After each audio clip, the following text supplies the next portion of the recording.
Sound check. Everybody can hear me? Yep.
Okay, we'll start.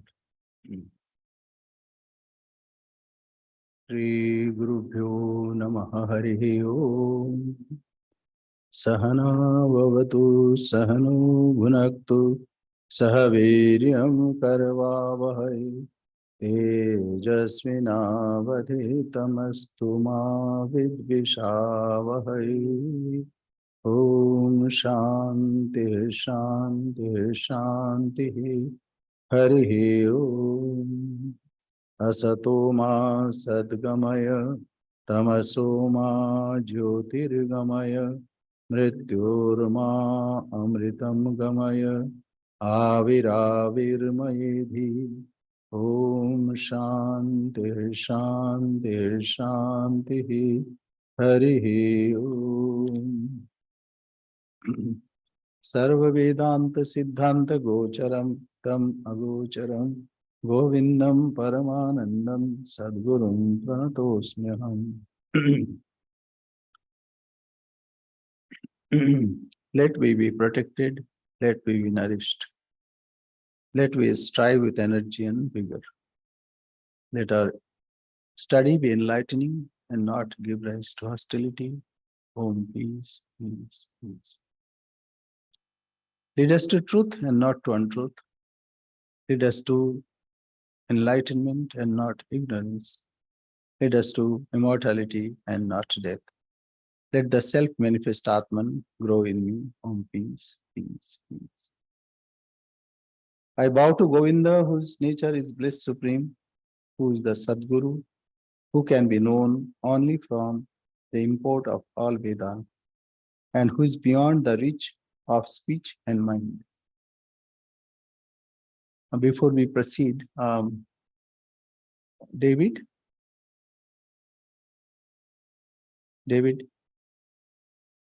is the sound, Yes, Swami. is sound okay? Yes, Swami. Okay.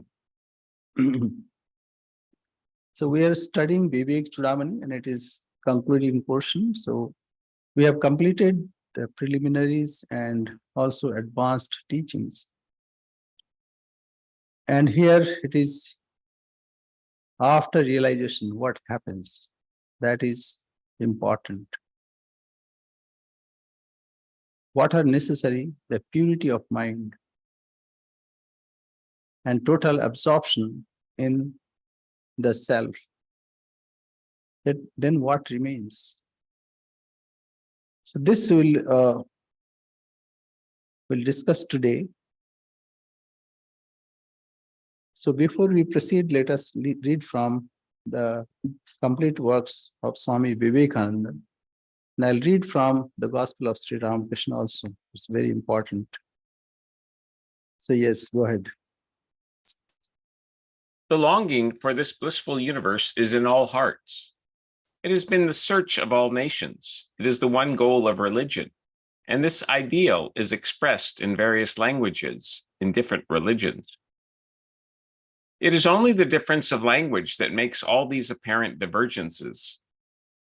One expresses a thought in one way, another a little differently, yet perhaps each is meaning exactly what the other is expressing in a different language. Yes, the search is from within. To complete it, sound. Search is from within. See, it is natural that we should become what we really are. Until or unless we become that, nothing can stop us. Sri Ramakrishna said that nobody will be hungry. Maybe someone will have to wait till evening. But all will have to. Why? Because it is our real nature. And that must be manifested. Until or unless it is manifested, we cannot stop. We'll keep on searching. We cannot stop this search. Try. Many times it will come from within. We stop it. But then again, it comes in a more strong way. So this is from, urge is from within. Therefore, nobody can stop it. Yes. More questions arise in connection with this. It is very easy to talk. From my childhood, I have heard of seeing God everywhere and in everything, and then I can really enjoy the world. But as soon as I mix with the world and get a few blows from it, the idea vanishes. I'm walking in the street thinking that God is in every man, and a strong man comes along and gives me a push, and I fall flat on the footpath. Then I rise up quickly with clenched fists. The blood has rushed to my head, and the reflection goes. Immediately, I've become mad. Everything is forgotten. Instead of encountering God, I see the devil. Ever since we were born, we have been told to see God in all. Every religion teaches that. See God in everything and everywhere. Do you not remember in the New Testament how Christ says so? We have all been taught that, but when we come to the practical side, that the difficulty begins. You all remember how in Aesop's fables, a fine stag is looking at his form reflected in a lake and is saying to his young one, "How powerful I am. Look at my splendid head. Look at my limbs, how strong and muscular they are, and how swiftly I can run." In the meantime, he hears the barking of dogs in the distance and immediately takes to his heels. And after he has run several miles, he comes back panting. The young one says, "You just told me how strong you were. How was it that when the dog barked, you ran away?" "Yes, my son, but when the dogs bark, all my confidence vanishes." Such is the case with us. We think highly of humanity. We feel ourselves strong and valiant. We make grand resolves, but when the dogs of trial and temptation bark, we are like the stag in the fable. Then, if such is the case, what is the use of teaching all these things? There is the greatest use. The use is this, that perseverance will finally conquer. Nothing can be done in a day. So what is the difference? Difference is in practice.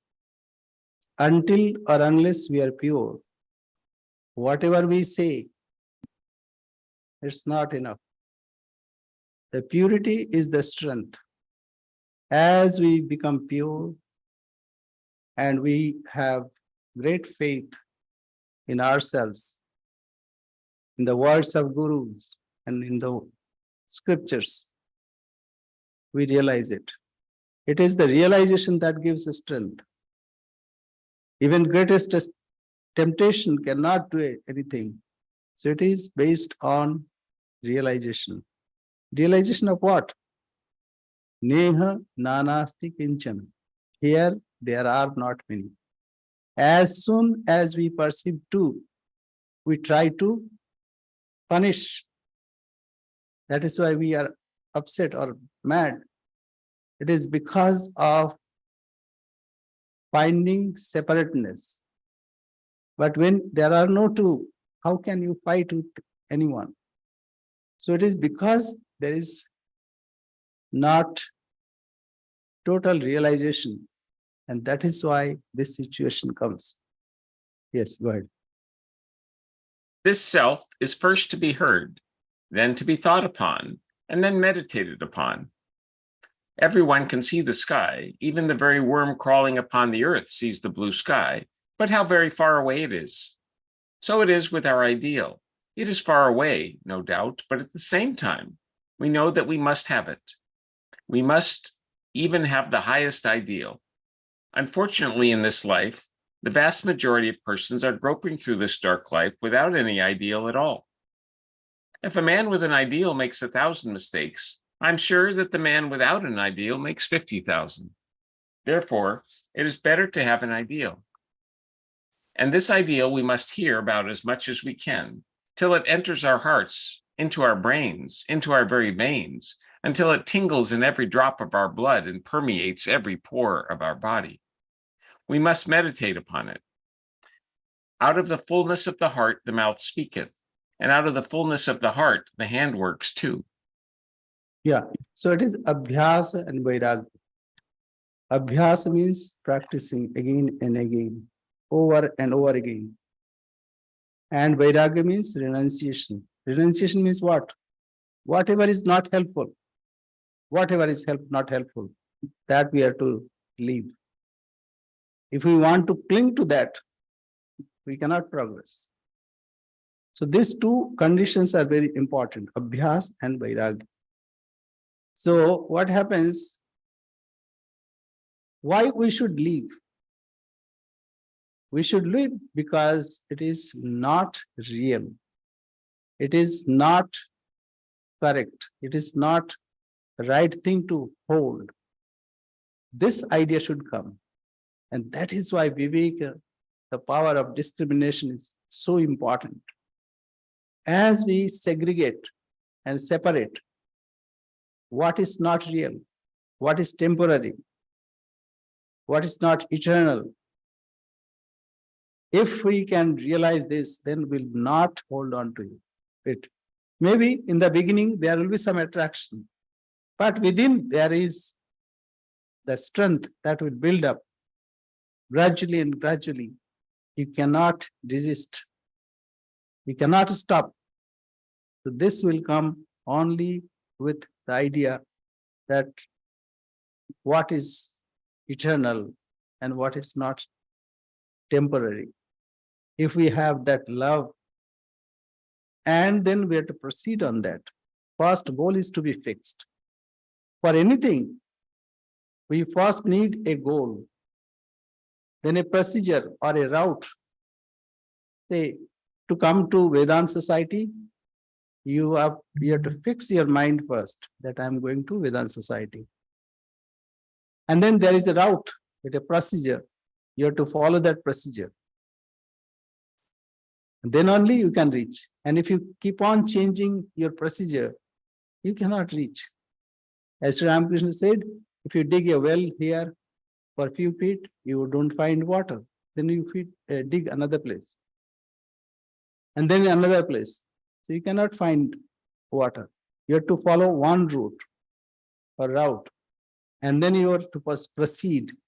Without proceeding, without starting the journey, you cannot reach. So here, what Swamiji has said, that we are to proceed on that path. So goal is to be fixed. So as Swamiji said, a person may commit 1,000 mistakes, but without goal, where will he go? Even 50,000 is less. I mean, more, he cannot go, even cannot proceed. So goal is a must. And goal we know. We are to know ourselves. This is the goal.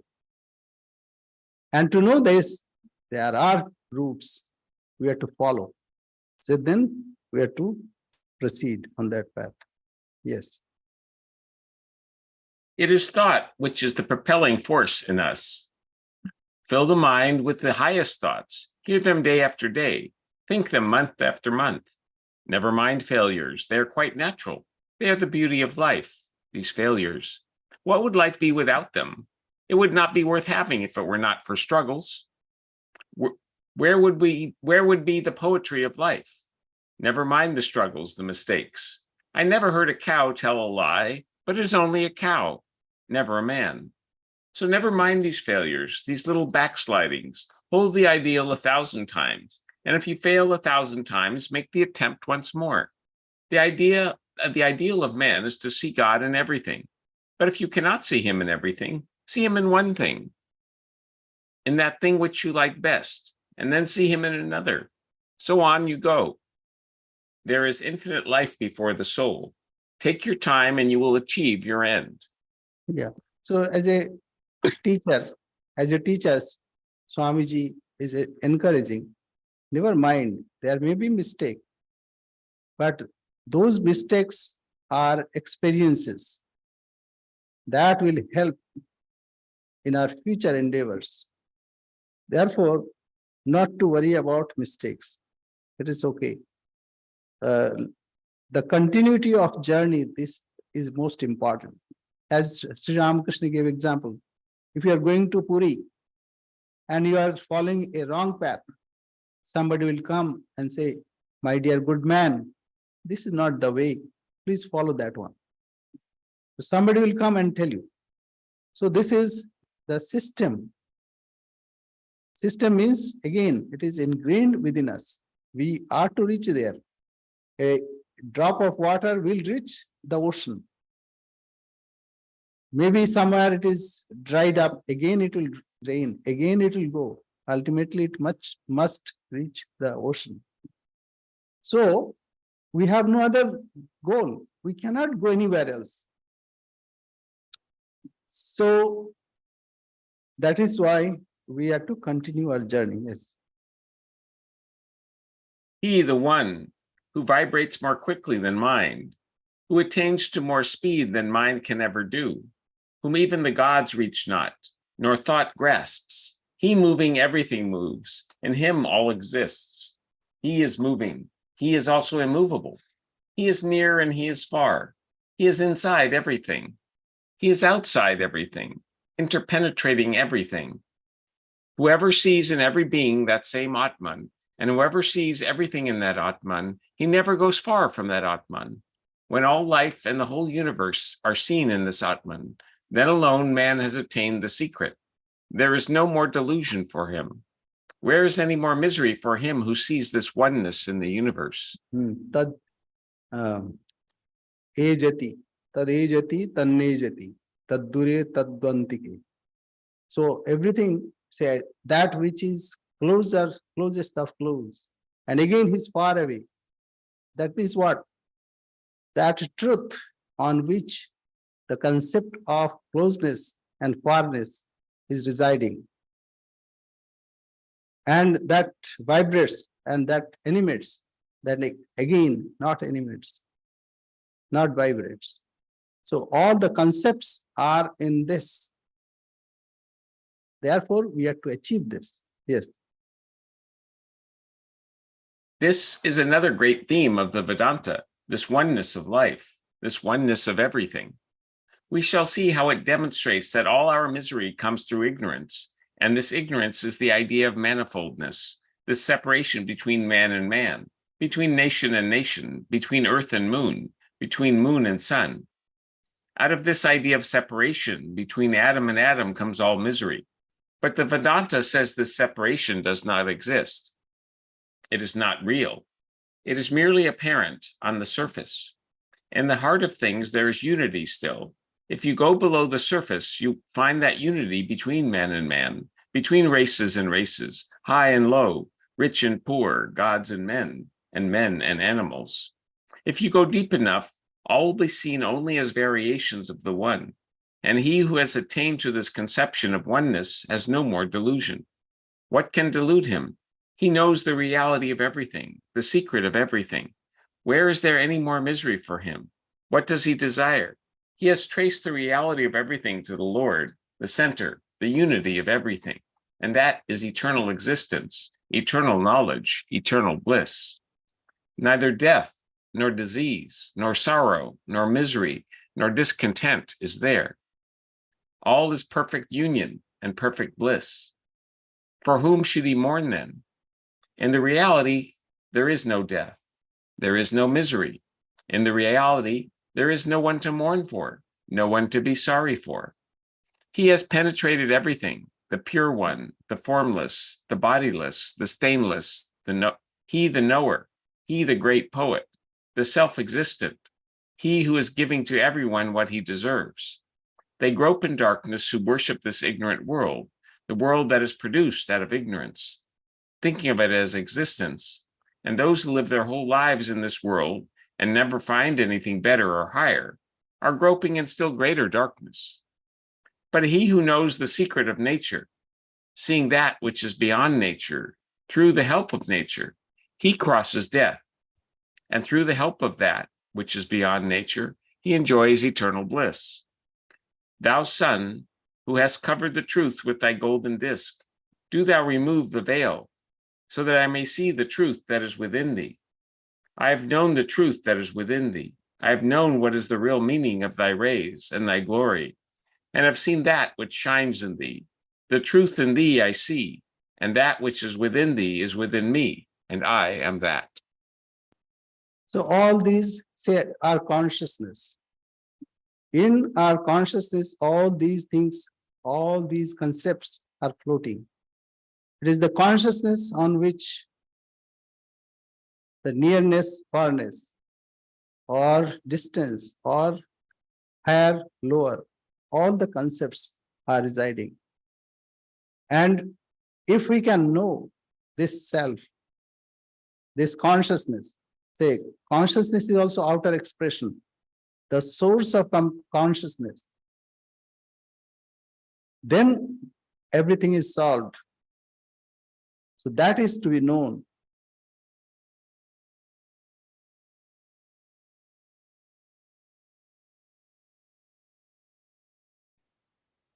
So anyway, this is what Swamiji has said.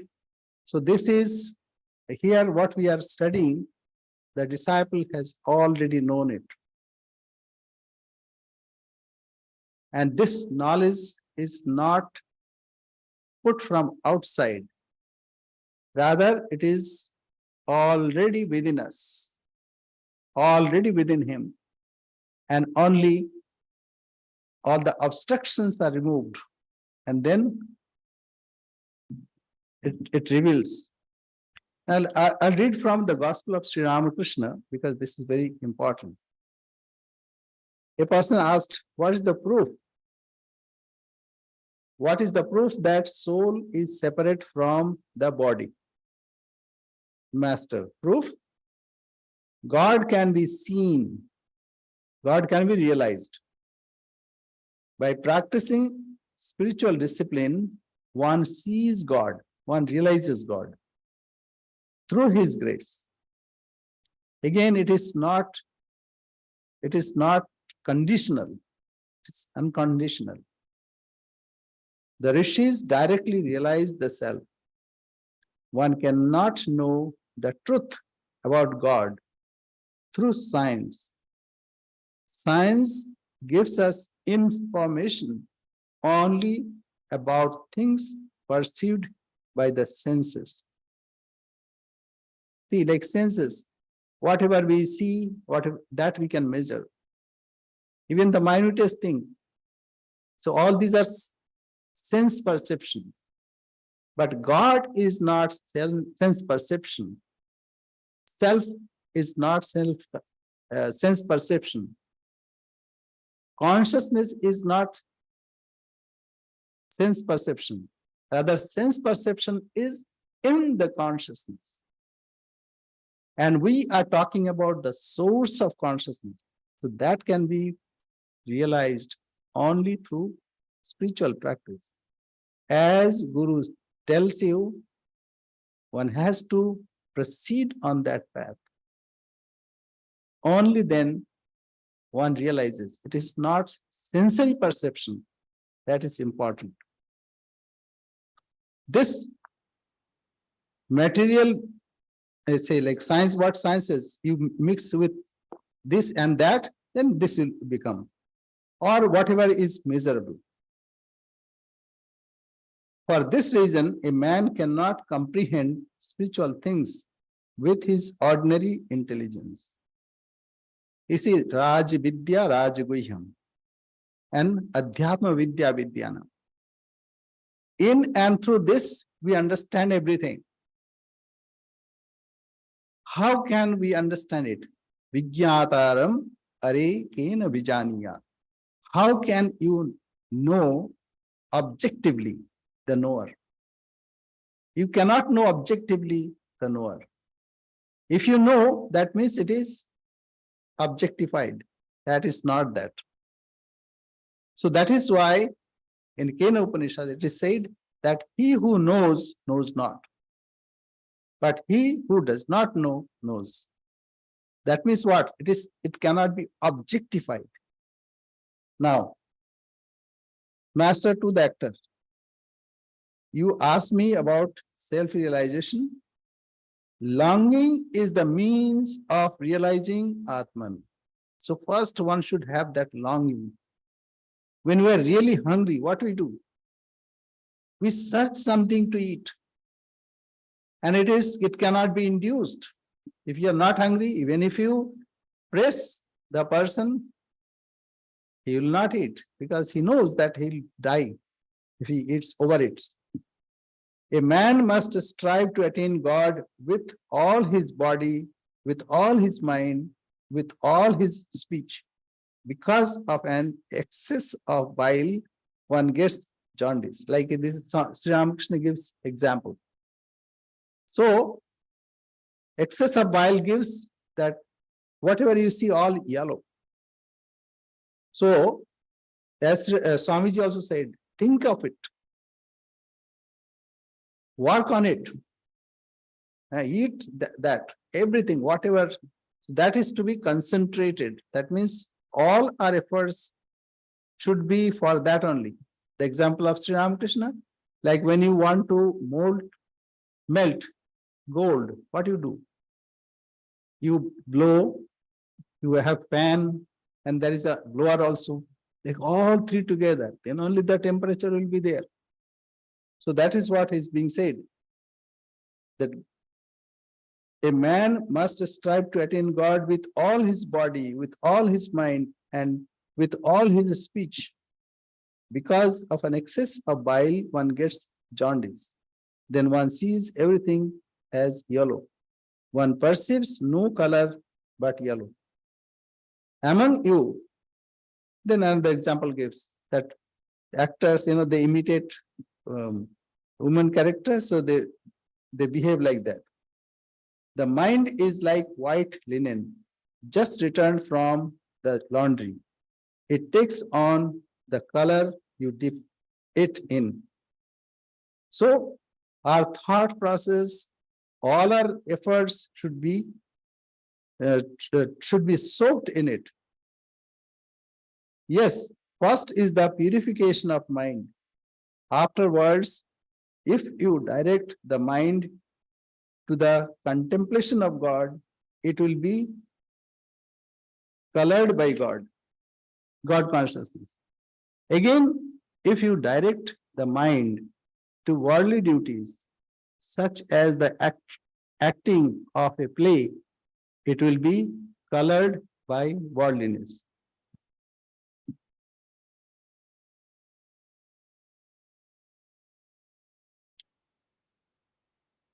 Now, he talks about Buddha. This is important. I have heard a great deal about Buddha. He is one of the 10 incarnations of God. Brahman is immovable, immutable, inactive, and of the nature of consciousness. When a man merges his buddhi, his intelligence in Bodha consciousness, then he attains the knowledge of Brahman. He becomes Buddha, that means enlightened.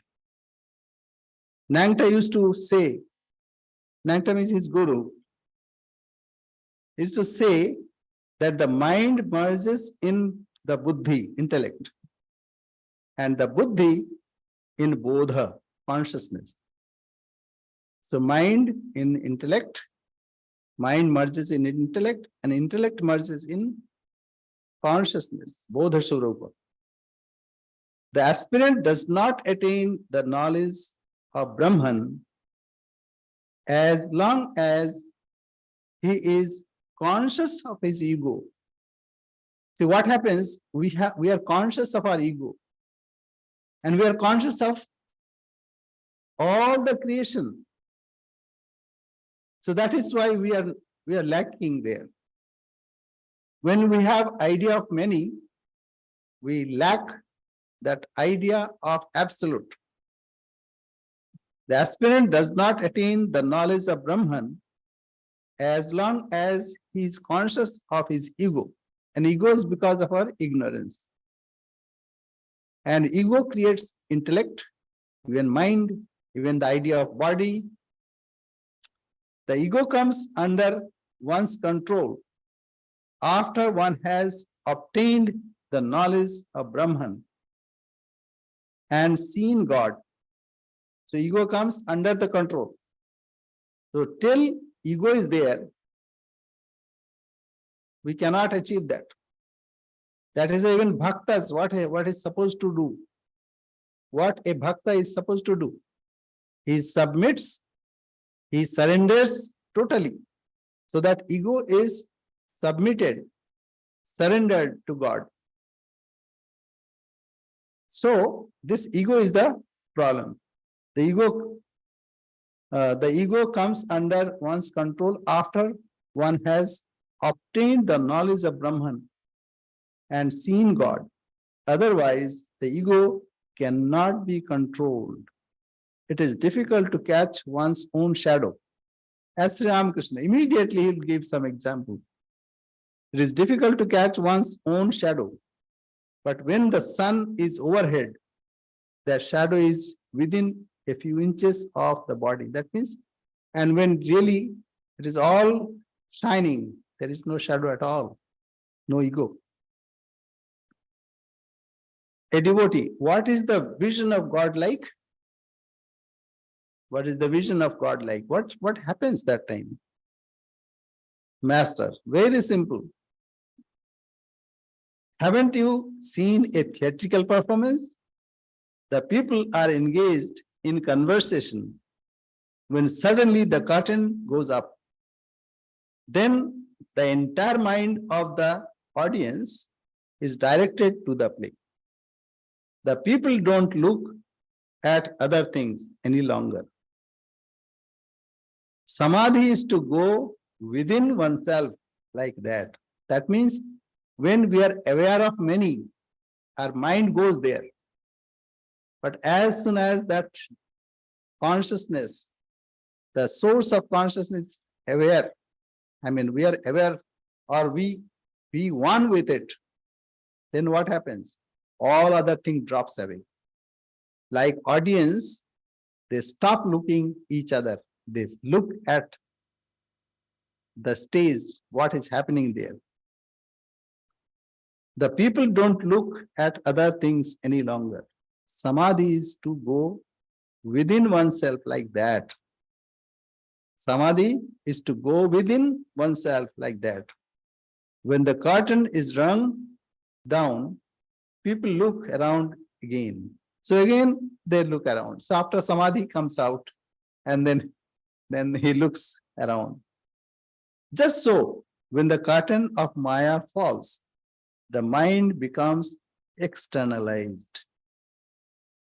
So, this is what Sri Ramakrishna said. And actually, we are in such that we are also reading that portion. So, I'll just read so that Pragyana Ghanam Itya Lakshanam.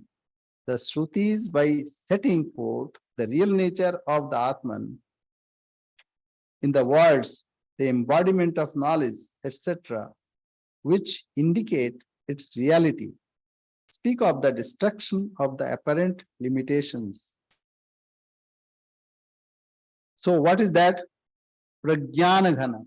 It is pure consciousness, absolute consciousness. That means all other things drops away. Like the stage, everybody's attended what is happening on the stage, and no more aware of other things. So actually, that's taken from Brihadaranyaka. Ayam Atma Anantaro Avahya Krishna Pragyana Ghana. So Ayam Atma Anantara. It is not divided. There's continuous whole. And Avahya, it is not external or internal. As or Sri Ramakrishna says, Kholeri maj majheri khol. That means what is inside is outside. So this is very difficult to talk about. Krishna Pragyana Ghana. So whatever is like concentrated consciousness. Etebhya bhutebhya samuddhaya taneva anuvinashyanti napritya sangya asti. So what will happen when he proceeds from this world? Then he finds no other manifestation. So what happens? All other bhutas means like avenues, panchabhuta, etc., all drops away. When there is light only in the sun, say in the sun, only light, There cannot be darkness. Darkness cannot exist. So all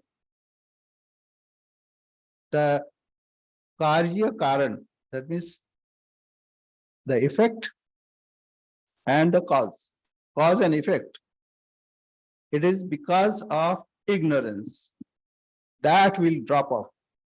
Why those are there? Is because of adhyasa, and this is because of adjunct, karya karan. So all these are adjunct. It will drop off. Why? It is because pure self cannot have all these things.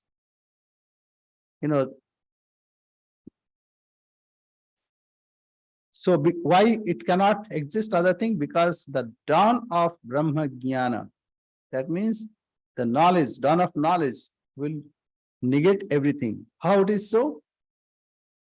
Avinashi va are ayam atma iti. The Shruti passage, verily is this Atman immortal, my dear, mentions the immortality of the Atman in the midst of things perishable and subject to modification. So, Shruti says, this is Avinashi, this cannot be destroyed and it cannot be deviated. So, Maitri, that Napritya Sangasti, as soon as he says, Yagyavalka said, then Maitri said, I cannot understand this. You are like confusing me. Then Yagyavalka says, Nava are aham moham brabhimi avinashi va are ayam atma anuchatti dharma. So I am not talking something confusing, but this self is indestructible. That means no other adjunct can make it divided, separated. It is united whole. Prajnanagana, it is concentrated consciousness. Then we go to the next. Just as a stone, a tree, grass, paddy, husk, etc., when burnt, are reduced to earth, ashes only. Even so, the whole objective universe, comprising the body, organs, pranas, manas, and so forth, are, when burnt by the fire of realization, reduced to the supreme self. So what is the point? When there is light only, all other shadows will get destroyed. Because shadow has no existence of its own. Even shadow needs light to exist. Therefore, when there is only light, how shadow can exist? So this is another example. Now, another example is given as darkness, which is distinct from sunshine, vanishes in the sun's radiance. So the whole objective universe dissolves in Brahman. That means all other things drops off. There is no existence of its own. And ignorance has no existence of its own. Though it may look like existing, as shadow looks like existing, but shadow cannot exist of its own. Shadow is totally dependent on the person or the object on which light is falling, and because of that object, the shadow becomes. So now, another example is given. As when a jar is broken, the space enclosed by it becomes palpably the limitless space. So when the apparent limitations are destroyed, the knower of Brahman verily becomes Brahman itself. So another example is given, the example of space. As we have a picture, and it has this space within. We say Ghatakash, then Mathakash, Grihakash. Akash means space. So when pot is broken, so that Akash merges in the Mahakash. It is already there. When their apparent limitations are existing, that time also it is one. Only, even practically also we say that Akasha is merged in Mahakash. Ghatakash merged in Mahakash. As when a jar is broken, the space enclosed by it becomes palpably the limitless space. So when the apparent limitations are destroyed, the knower of Brahman verily becomes Brahman itself. Then another example is given. Kshiram kshire yatha kshiptam tailam taile jalam jale. As milk poured into milk, oil into oil, and water into water becomes united and one with it. So the sage who has realized the Atman becomes one in the Atman. Why we need so many examples? Because now we have say upadana. Upadana means material.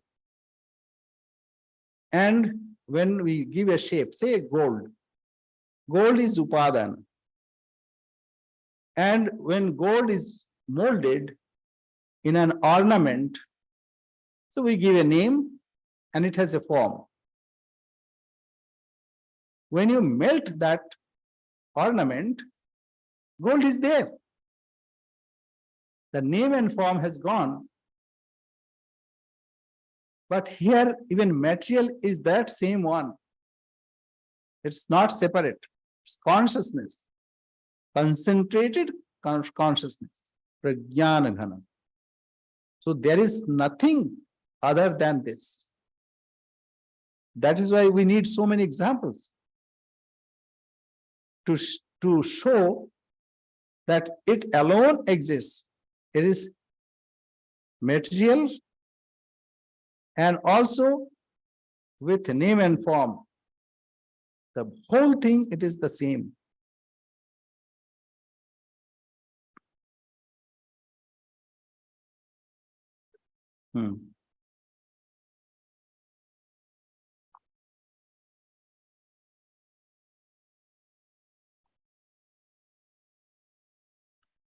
So there is a shloka there.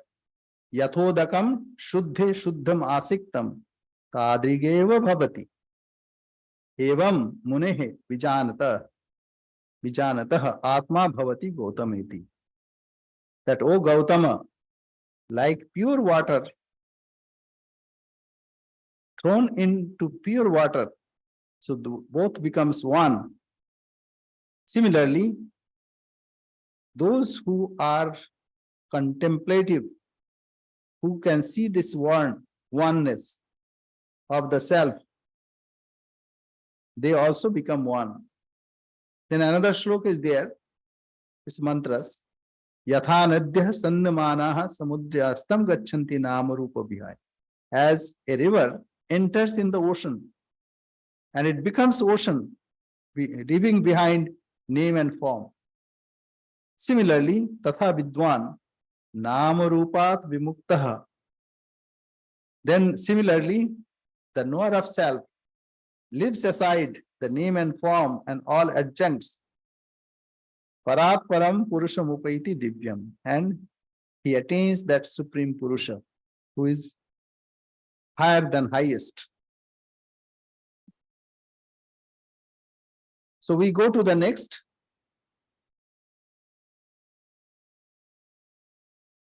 Evam videhu kaivalyam sanmatratvam akhanditam brahma bhavam prapaddesha yatir navartati punaha.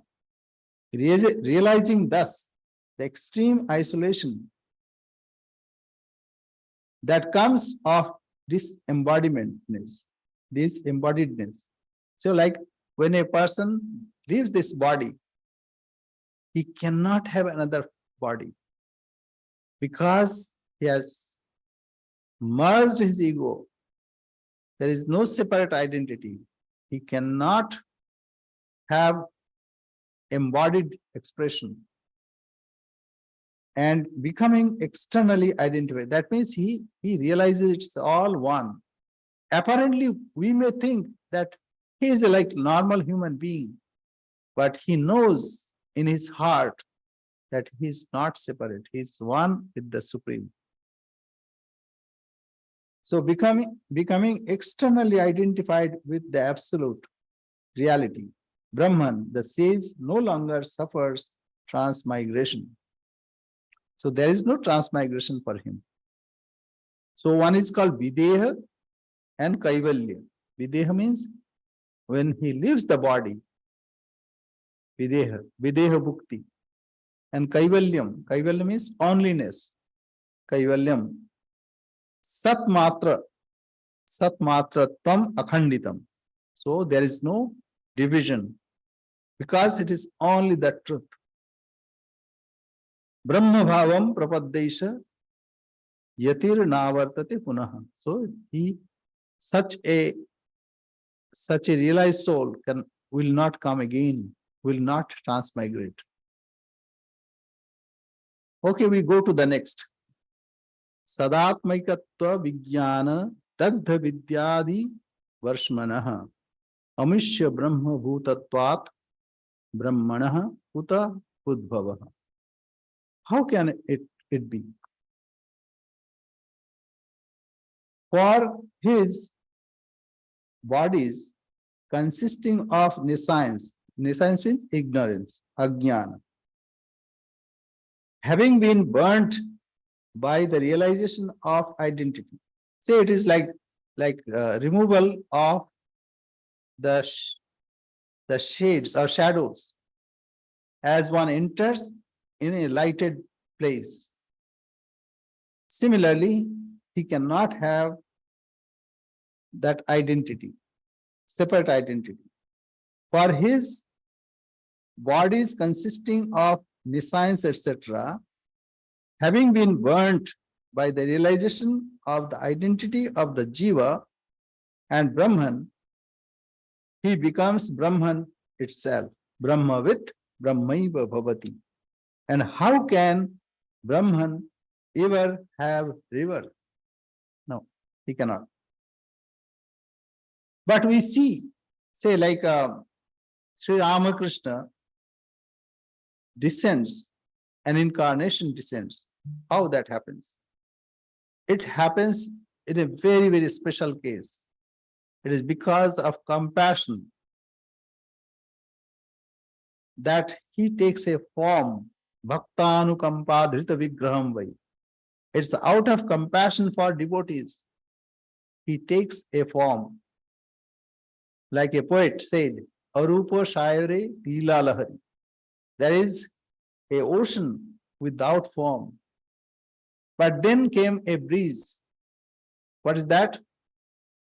To have Leela, the divine play. So when the ocean, why it happens? This happens. So because of that compassion for devotees, he takes form. Or we can say this way, within us, there is our real self. That real self all the time inspiring us. And to inspire, when we are open, he takes a form and he invites us, come, come. This is the way of light. Come, come.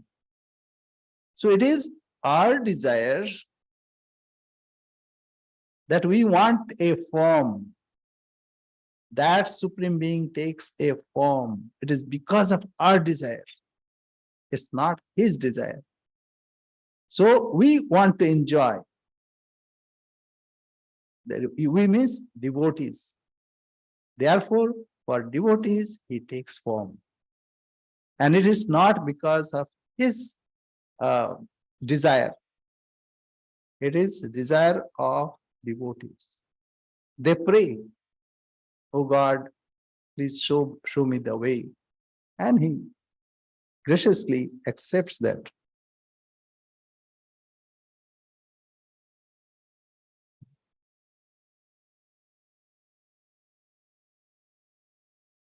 What we have done? Say 80.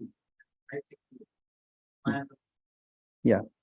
Sadatmaikatva vijnanam dagdha vidya vishmana amushya maya klipto bandhu moksho nastah swatmani vastutah yatha rajjo nishkriyayam sarvabhasa vinirgamo. So bondage and liberation. So both. Even the idea of liberation also goes away. Na bandho na moksha. Bondage and liberation, which are conjured up by Maya, that also totally goes up. Do not really exist in the Atman. Once reality as the appearance and exist of the snake do not abide in the rope, which suffers no change. So if you see the rope and ropeness, the idea of snake or snakeness we cannot come. Then how can one have that idea that reincarnation? Maya klipto bandhu moksho. So bandhan means bondage, and moksha means liberation.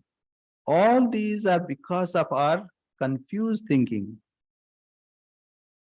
There is some truth, on that truth we think. That's a confused thinking. It is not absence of knowledge. It is confused, ajnana.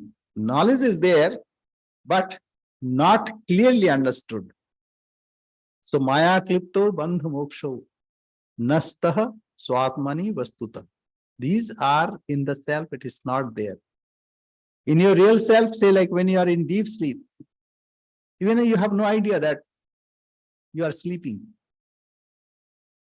Similarly, in the self, there is no idea that I am bound or I must be liberated. This happens when we have ignorance.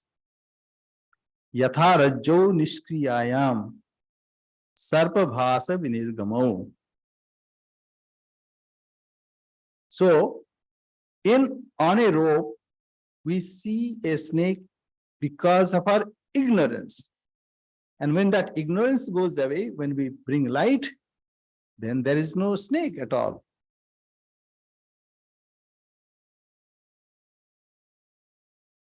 And therefore, there is no bondage, no liberation. We go to the next. Avritehe sat sattvabhyam. Sat asattvabhyam. Vaktabhyo vaktabhye bandha mokshane. Navrittir brahmana kachid anya bhavad anavritam. So we yadyastya dvaidhanihi syat dvaitam no sahate shrutihi. Bondage and liberation may be talked of when there is the presence or absence of a covering veil. So, bandhan, when there is a bondage, there is binding force. But when there is no two, how a binding force can exist? But there can be no covering veil for Brahman, which is always uncovered for want of a second thing. That's why Neha nanasti kinchana. Here there are no many. It is all one. Even from science point of view, all are one. And when we cover ourselves, no, it's me, it is you. So then we have this division. So which is always uncovered for want of a second thing besides itself. If there be, the non-duality of Brahman will be contradicted, and the Shrutis can never brook duality. So Shruti never accepts that. Ekam eva dvitiyam, Chandogya Upanishad says. It is one and no two. Why not two? There is no Sajatiya, Vijatiya, and Swagata Bheda. Division among in the same group or in different groups or even within one person, like a horse and cow. And in horse, there is white horse and red horse. And similarly, as we have various limbs, it is the same person, but limbs are different. It is not, all kinds of divisions are removed. Swajatiya, Vijatiya, Bheda Shunni. So, this is the Shruti. Shruti says, Ekam eva advitiyam. It is one. Devotees want that there should be division. But after all, that also goes away. Sri Ramakrishna says that devotee says, like they put a mark on water. So mark on water, that this is me and that is you. But it remains only for a fraction of a time. And ultimately, devotee also totally surrenders himself. So we go to the next. Our time is up. Bandham cha moksham cha mrishaiva mudha buddhir gunam vastuni kalpayanti drigavritam meghakritam yatha ravau yato advyasanga chiteta tadaksharam.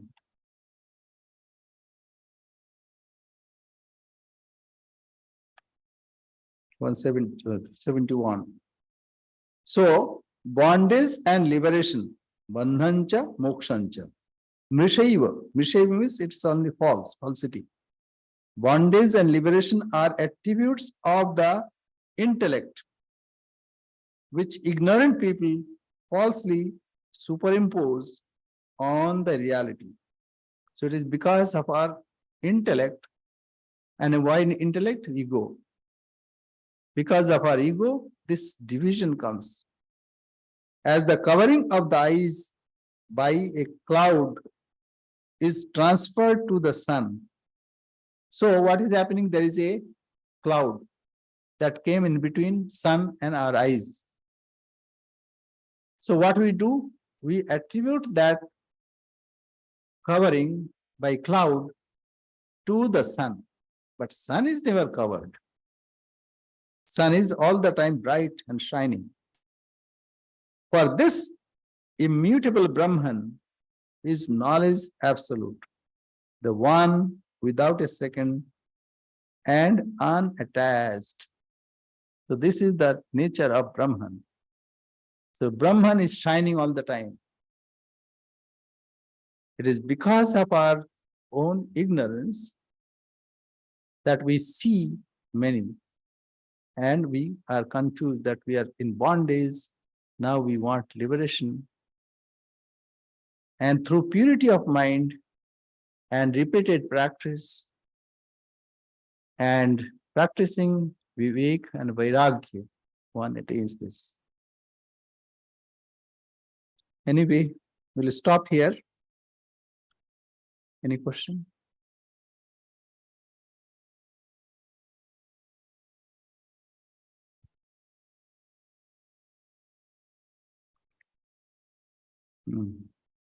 Now, this is very subtle and profound. So, as Sri Ramakrishna said, that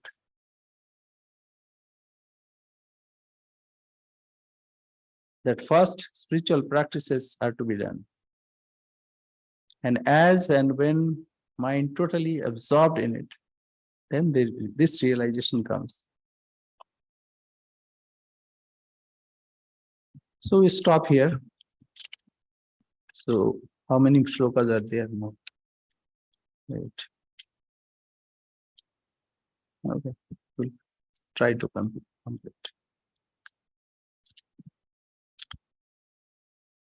We say our prayer. Om Purnamada Purnamidam Purnat Purnamudachyati Purnasya Purnamadaya Purnamivavashishyati. Om Shanti Shanti Shanti. Hari Om Tatsat. Shri Ramakrishna Arpanamastu. Thank you very much. Pranams. Namaste. Jai Ma Swami. Namaste. Namaste, Swami. Namaste. Namaste.